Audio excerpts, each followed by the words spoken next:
ఇవాల్టి నుంచి పార్లమెంటు వర్షాకాల సమావేశాలు ప్రారంభం కానున్నాయి. కేంద్ర ఆర్థిక మంత్రి నిర్మలా సీతారామన్ రేపు బడ్జెట్ ప్రవేశపెడతారు. అంతకుముందు ఆర్థిక సర్వేను ప్రవేశపెడతారు. ఈ సమావేశాల్లోనే కేంద్రం 6 బిల్లులను తీసుకురానుంది. నీట్ పేపర్ లీకేజ్, రైల్వే భద్రతా అంశాలపై కేంద్రాన్ని నిలదీయాలని విపక్షం భావిస్తుంది. పార్లమెంట్ వర్షాకాల సమావేశాలకు సర్వం సిద్ధమైంది. ఇవాల్టి నుంచి ఆగస్టు 12 వరకు మాన్సూన్ సెషన్ కొనసాగుతుంది. సార్వత్రిక ఎన్నికలు ముగిసి కొత్త సర్కారు ఏర్పడినందున 2024-25 ఆర్థిక సంవత్సరంలో మిగిలిన 8 నెలల కాలానికి కేంద్ర ప్రభుత్వం మంగళవారం బడ్జెట్ను ప్రవేశపెట్టనుంది. దీనికి ఒకరోజు ముందు ఆర్థిక సర్వేను ప్రవేశపెడతారు. ఇందుకు అన్ని ఏర్పాట్లు పూర్తి చేశారు. విద్య, ఆరోగ్య రంగం, క్యాపిటల్ మార్కెట్, ఉపాధి, నైపుణ్యాలతో పాటు ఎంఎస్ఎంఈ రంగంతో కేంద్ర ఆర్థిక మంత్రి నిర్మలా సీతారామన్ చర్చలు జరిపారు.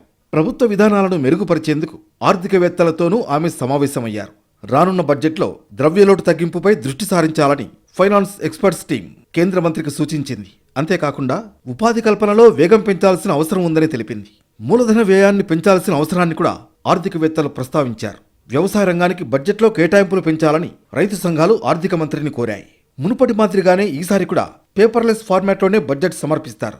2021 నుంచి కేంద్రం ఈ సంప్రదాయాన్ని కొనసాగిస్తోంది. ఆర్థిక మంత్రి ట్యాబ్ ద్వారా బడ్జెట్ ప్రజెంట్ చేస్తారు. నిర్మలా సీతారామన్కు ఇది 7వ బడ్జెట్. ఎక్కువసార్లు బడ్జెట్ ప్రవేశపెట్టిన రికార్డు కూడా ఆమెదే అవుతుంది. యూనియన్ బడ్జెట్ మొబైల్ యాప్లో అన్ని వివరాలు ఉంటాయి. దీన్ని ఆండ్రాయిడ్, ఐఓఎస్ ప్లాట్ఫామ్లలో డౌన్లోడ్ చేసుకోవచ్చు.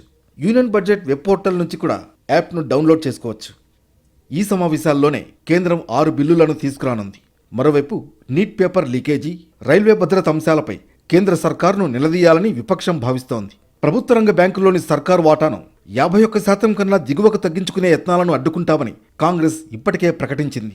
పార్లమెంట్ కార్యకలాపాలు హుందాగా, సజావుగా నిర్వహించుకునేందుకు సభ్యులు పాటించాల్సిన మార్గదర్శకాలపై రాజ్యసభ బులెటిన్ విడుదల చేసింది. సభాధ్యక్షుడు రూలింగ్స్ను సభ్యులు ప్రత్యక్షంగా కానీ, పరోక్షంగా కానీ పార్లమెంట్ లోపల వెలుపలా కూడా విమర్శించరాదని పేర్కొంది.